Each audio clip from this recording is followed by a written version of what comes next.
찬송가 545장, 통일찬송가 344장 함께 찬양하겠습니다. 545장, 이 눈에 아무 증거 아니 베어도 함께 찬양하겠습니다.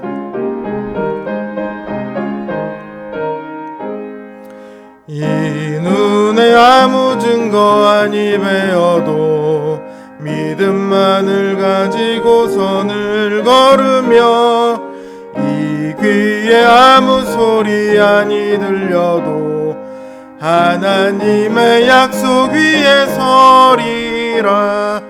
걸어가세 믿음 위에 서서 나가세 의심 버리고 걸어가세 믿음 위에 서서 눈과 귀에 아무 증거 없어도 이 눈이 보기에는 어떠하든지 이미 얻은 증거대로 늘 믿으며 이 맘에 의심 없이 살아갈 때에 우리 소원 주 안에서 이루리. 걸어가세 믿음 위에 서서 나가세 의심 버리고 걸어가세 믿음 위에 서서 눈과 귀에 아무 증거 없어도 주님의 거룩함을 두고 맹세함. 주 하나님 아버지는 참 미쁘다.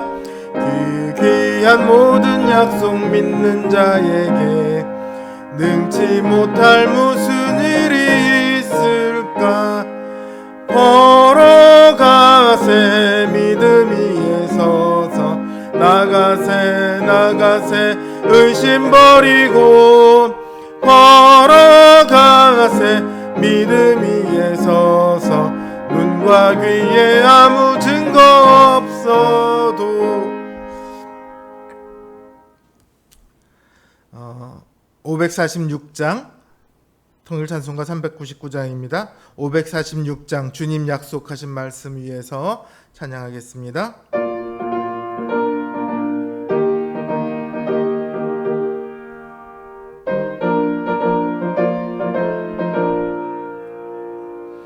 주님 약속하신 말씀 위에서 영원토록 주를 찬송하리라. 소리 높여 주께 영광 돌리며 약속 믿고 굳게 서리라. 굳게 서리 영원하신 말씀 위에 굳게 서리. 굳게 서리 그 말씀 위에 굳게 서리라. 주님 약속하신 말씀 위에서 세상 염려 내게 엄습할 때에 용감하게 힘써 싸워 이기며 약속 믿고 굳게 서리라.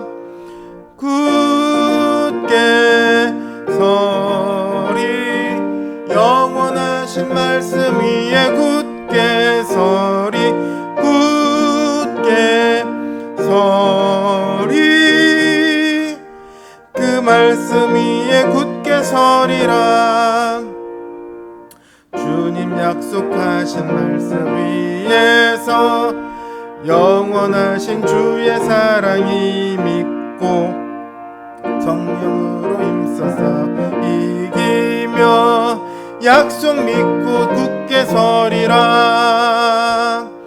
굳게 서리 영원하신 말씀 위에 굳게 서리.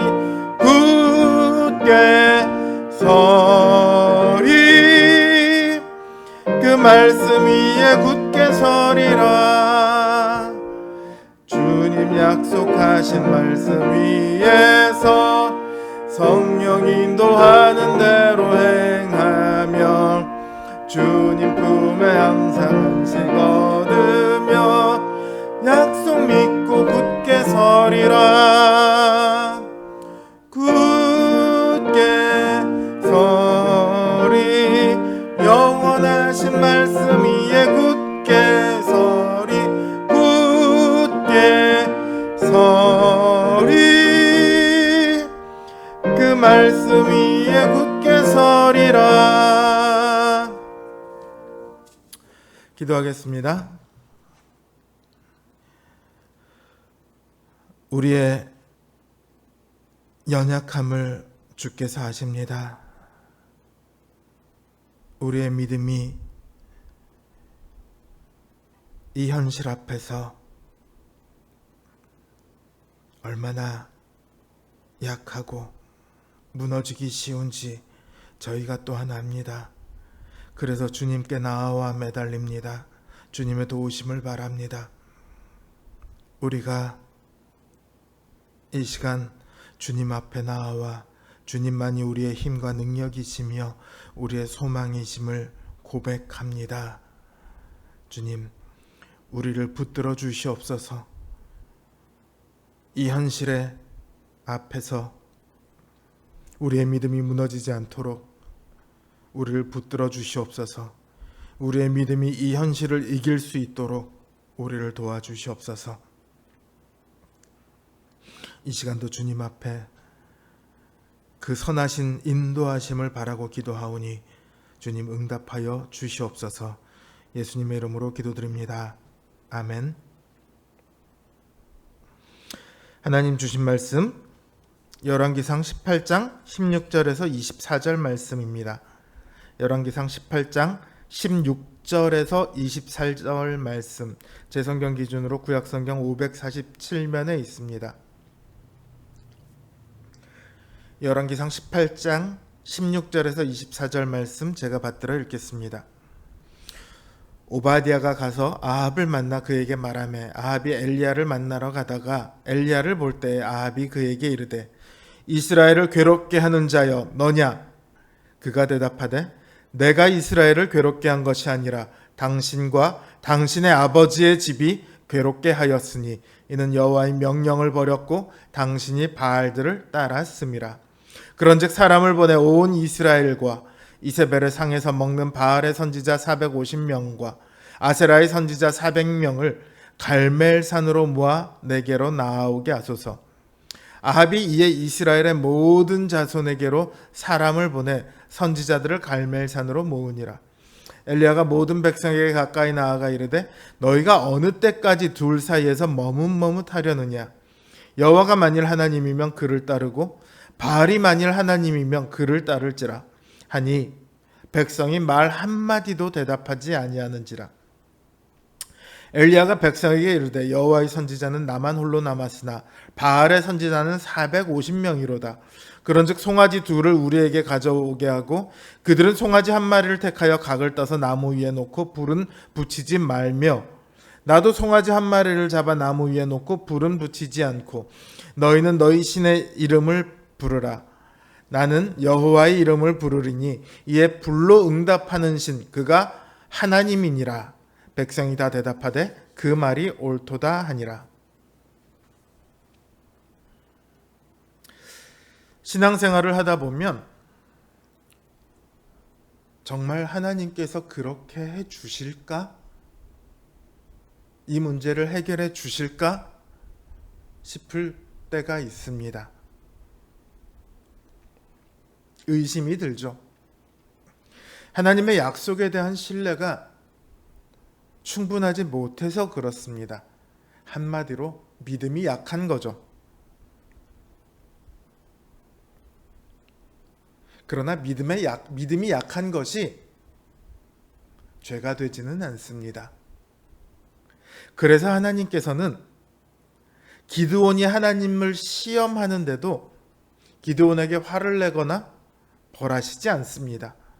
오히려 기드온의 시험에 충실히 응해 주시죠. 그 시험을 통해 기드온의 믿음을 확고히 하십니다. 기드온은 비로소 확신을 얻고 싸움을 하러 나가죠. 신자의 의심도 비슷합니다. 그런 의심들이 실제로 하나님의 일하심 속에서 비로소 확신으로 바뀌어 가거든요. 믿음은 어느 날 갑자기 완성에 도달하는 것이 아니라 꾸준히 완성을 향해 나아갑니다. 우리의 연약함들을 통해서요. 그런데 어떤 시험은요, 좀 달라요. 아합이 이스라엘의 모든 자손에게 사람을 보내 선지자들을 갈멜산으로 모읍니다. 여기 이 아합이 모은 선지자들은요, 바알과 아세라의 선지자들이에요. 이 선지자들이 왕궁에만 자리 잡고 있는 것이 아니라 이스라엘 모든 지파, 모든 지역에 다 파견되어서 그 지역의 이스라엘 자손들이 바알과 아세라에게 예배하도록 그렇게 하고 있습니다. 마치 하나님의 제사장들이 이곳저곳에서 하나님께 예배하도록 그렇게 한 것처럼 바알과 아세라의 선지자들이 이스라엘 전역에 퍼져 있어요. 엘리야는 이 선지자들과 자신이 대결을 하겠다고 합니다.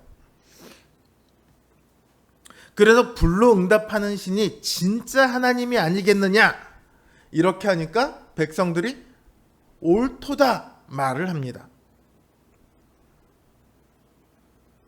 여기 이 백성들은요, 엘리야의 말이 옳기 때문에 옳도다라고 한 것이 아니에요. 이들은 지금 하나님을 시험하고 있습니다. 하나님이 진짜인지 아닌지를 시험하고 있어요. 바알과 하나님 중에 누가 진짜 하나님인지를 시험하고 있습니다. 이러한 시험은 앞에서 말했던 믿음이 자라가는 과정에 있는 시험과는 전혀 다릅니다. 이런 시험을 한다는 자체가 이미 배교 행위예요. 하나님을 버리는 행위죠. 여기에는 믿음이라고는 조금도 남아있지 않습니다. 물론 이들은 여전히 하나님께 예배하고 있습니다. 그러니 나는 하나님을 믿고 있어라고 이야기하고 싶겠죠. 문제는요, 이들이 바알과 아세라에게도 예배한다는 것입니다. 이들은 하나님도 섬기고 바알도 섬깁니다. 그러나 하나님은 이러한 섬김을 인정하지 않죠. 십계명 제1조가 무엇입니까? 나 외에 다른 신을 두지 말라, 이겁니다. 하나님께서는요, 나를 버리고 다른 신을 섬기지 말라, 이렇게 말씀하지 않으셨어요. 나 외에 다른 신을 두지 말라, 한마디로 나랑 다른 신을 함께 섬기지 말라, 이 말씀이에요. 제가 이들에게 믿음이 조금도 남아있지 않다고 말하는 이유는 그들이 이 가장 첫 번째 계명을 어겼기 때문입니다. 뿐만 아니라 이들은요, 거기서 한 걸음 더 나아가서 언제든지 하나님을 버릴 준비가 되어 있습니다. 엘리야가 대결에서 불을 내리는 신이 우리의 하나님이다 라고 할 때 거기에 동의한다는 자체가요, 우리 하나님은 진리가 없어, 이런 게 아니에요. 대결에서 지면 여호와 하나님을 버릴 마음이 그들에게 있다는 것을 말해줍니다. 하지만요, 그들은 알아야만 합니다. 그들만 하나님을 시험하는 것이 아니라 하나님도 그들을 시험하십니다. 앞에서 엘리야가 너희가 어느 때까지 둘 사이에서 머뭇머뭇하려느냐, 여호와가 만일 하나님이면 그를 따르고 바알이 만일 하나님이면 그를 따르지니라 라고 말할 때 이스라엘 백성들은 한마디도 대답하지 않았습니다. 그러다가 엘리야가 나는 하나고 바알의 선지자는 450명이니 각자의 신을 불러서 불로 대답하면 그 신이 진짜 하나님이다, 이렇게 말하니까 그제서야 비로소 옳다고 말을 하고 있거든요. 그들이 보기에는 바알의 선지자 450명이 진리가 없습니다. 1대 450이잖아요. 그제서야 그들은 이 대결에 동의를 한다고요. 그들은 겉으로는 하나님과 바알 사이에 머뭇거리는 것 같지만 그들의 마음속에선 이미 바알이 그들의 하나님입니다. 아직 믿지 않는 자들에게는요, 종교를 선택할 자유가 있어요. 믿을 대상을 정할 자유가 있습니다. 하나님을 믿을지 알라를 믿을지 부처를 믿을지 그들이 선택할 수 있어요. 그런데요, 하나님의 백성에게는 그 자유가 없습니다. 왜냐하면 이미 가장 큰 대가를 받았기 때문입니다. 여러분들이 선불로 물건값을 지불했어요. 그런데 물건을 주지 않으면 그걸 뭐라고 합니까? 사기라고 하죠. 하나님께서 주시는 그 크신 구원의 은혜를 이미 받았어요. 그 구원의 은혜를 위해서 하나님께서 치르신 대가는 그 유일한 아들의 생명이었습니다.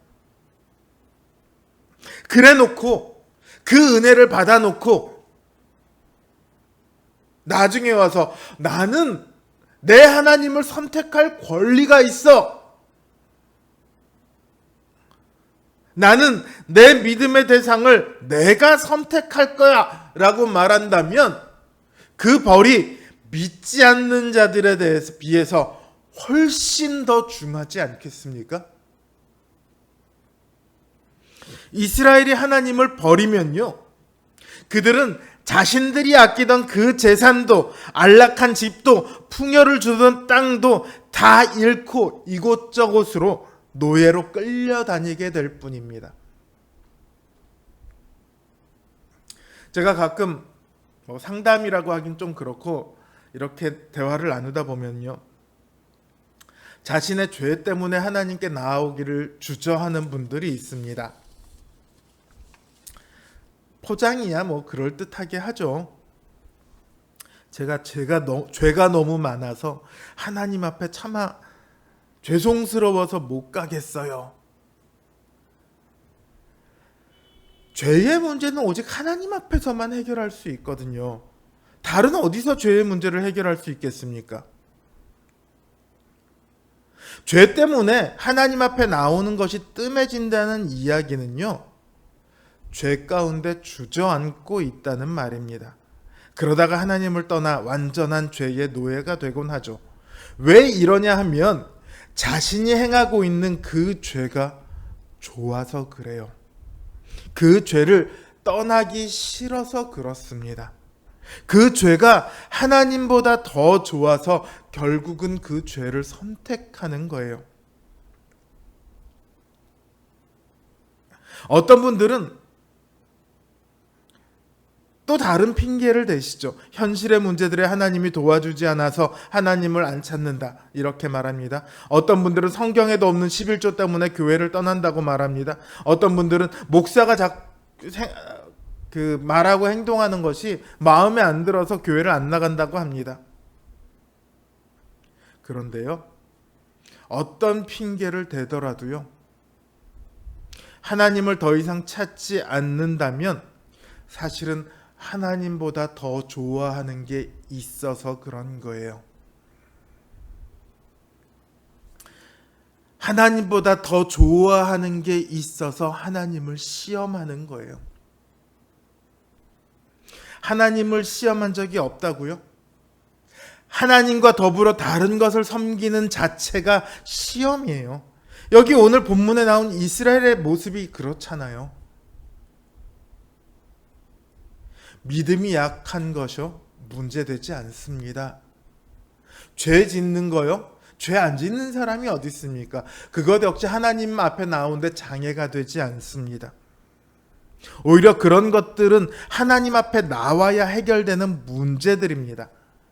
그러나 두 마음을 품는 것은 아닙니다.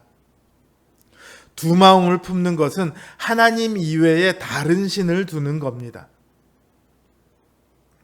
우리가 살다 보면 때때로 결정을 내려야 할 때가 있습니다. 하나님과 내가 사랑하는 다른 것 사이에서 결정을 내려야 합니다. 평소에 하나님만 섬기려 애썼던 사람들만이 거기서 참된 결정을 내릴 수 있습니다. 누가 우리의 하나님입니까? 이 질문에 우리의 마음이 오직 한 분, 우리 아버지 하나님께로만 향하기를 바랍니다. 하나님, 제 마음이 하나님 외에 다른 것들로 향하지 않게 해주십시오. 다른 것들을 사랑하지 않게 해주십시오. 다른 것들 때문에 하나님을 향한 마음이 흔들리지 않게 해주십시오. 우리의 평생의 가장 큰 기도 제목이 바로 이것 아니겠습니까? 오직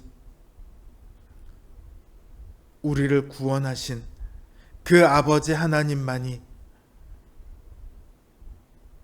우리의 하나님이라고 고백하며 그 하나님만을 섬기는 우리 성도님들 되시길 주님의 이름으로 기원합니다. 주신 말씀 생각하며 각자의 기도 제목을 놓고 기도하겠습니다. 기도합니다.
음.